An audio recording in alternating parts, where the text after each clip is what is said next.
Mastering the art of conversation. Speaking with fillers. Hello, language enthusiasts. Today, we're going to delve into a fascinating aspect of conversational English, the use of fillers. You might be wondering, what are fillers? Well, fillers are those little words or phrases like, like, that we sprinkle throughout our conversations. These might seem insignificant, but they play a crucial role in making our speech sound natural and fluent. Fillers in English are essentially words or sounds that we insert into speech when we are thinking, hesitating, or pausing. They're like the ums, us, likes, and so's that pepper our conversations. These are especially prevalent in informal, spontaneous speech.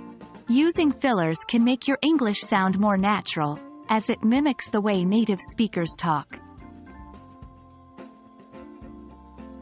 Here, we're going to discuss some of the most common fillers. And these are used when you're thinking or hesitating. Like, this is used as a pause or to give examples. This is used to confirm that the listener is following along. So, this can be used to initiate a topic or change the subject. Now it's time to get hands-on. Practice using fillers with the following exercises. Exercise 1. Use or in a sentence.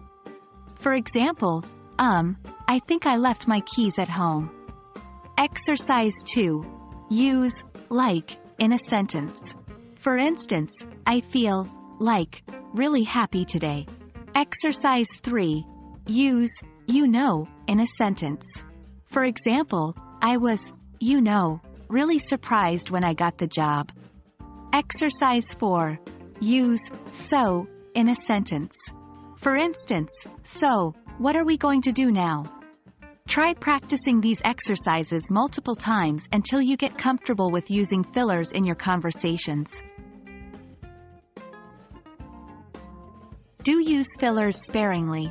While fillers can make your English sound more natural, overuse can be distracting and can even make you sound less confident or unsure. Don't use fillers in formal situations. Remember, fillers are more suitable for informal, spontaneous speech. Do practice using fillers. Like any language skill, the use of fillers improves with practice. Don't rely too much on fillers. Fillers are there to give you thinking time or to sound more natural, but they're not a replacement for good vocabulary and grammar. And that wraps up our lesson on speaking with fillers. Remember, fillers are part of natural, conversational English, but should be used sparingly and appropriately.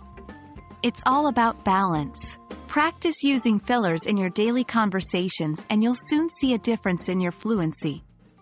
Thanks for watching and keep practicing, because practice makes perfect.